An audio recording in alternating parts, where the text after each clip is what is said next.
گناہ کبیرہ میں سے 58ویں نمبر کا گناہ کبیرہ ناحق طور پر جھگڑا کرنا۔ ناحق طور پر جھگڑا کرنا، جھگڑے کے متعلق عربی زبان کے اندر مختلف الفاظ آتے ہیں۔ جدال کا لفظ بھی آتا ہے، خصومت کا لفظ بھی آتا ہے۔ قرآن و سنت کے اندر جھگڑے کی مذمت جہاں پر بیان کی گئی ہے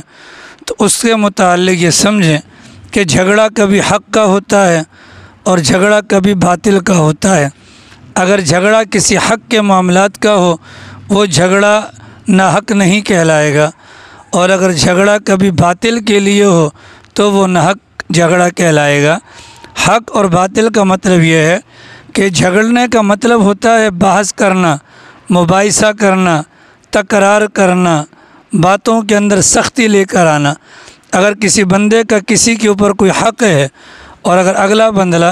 اگلا بندہ اس کا حق نہیں دیتا تو اپنے حق کے لیے، اپنے دفاع کے لیے اس کو شریعت نے جائز طریقہ کار اپنانے کی اجازت دی ہے۔ تو جائز طریقہ کار کے اندر دلائل بھی آئیں گے، جائز طریقہ کار کے اندر بحث مباحثہ بھی ہوگا،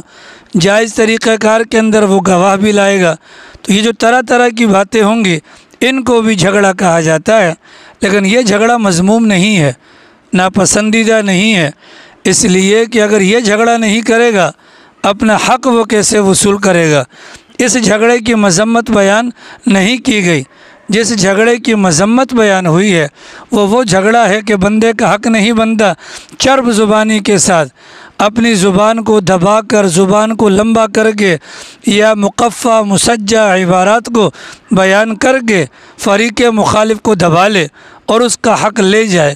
اگرچہ اس کے اندر ہاتھا پائی نہیں ہوتی لیکن زبان کے ذریعے سے اگلے کا حق لے لیا اور یہ ناجائز طور پر لیا، اس بحث اور مباحثے کو ناحق جھگڑے کا نام دیا جاتا ہے۔ چنانچہ کتابوں کے اندر جو مذمت بیان کی جاتی ہے اس جھگڑے کی ہوتی ہے جو ناحق ہو، اور اگر ویسے دیکھا جائے تو جب کہیں پر بھی بحث مباحثہ ہو تو وہاں پر جدال کا یا خصومت کا لفظ آتا ہے۔ آپ قرآن کریم کا مطالعہ کریں، اللہ تعالیٰ فرماتے ہیں کہ وَجَادِلْهُمْ بِالَّتِي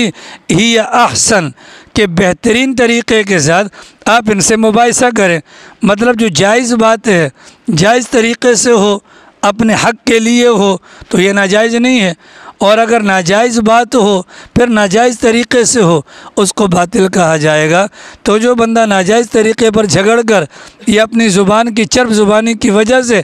اگلے کے اوپر اپنا حق جتا کر اگر اپنے اگلے کا حصہ لے لیتا ہے یا مال وغیرہ ہتھیا لیتا ہے تو اس کو کہا جائے گا یہ گناہ کبیرہ کا مرتکب ہے، اور گناہ کبیرہ میں سے 58ویں نمبر کا گناہ کبیرہ ہے ناحق طور پر جھگڑا کرنا۔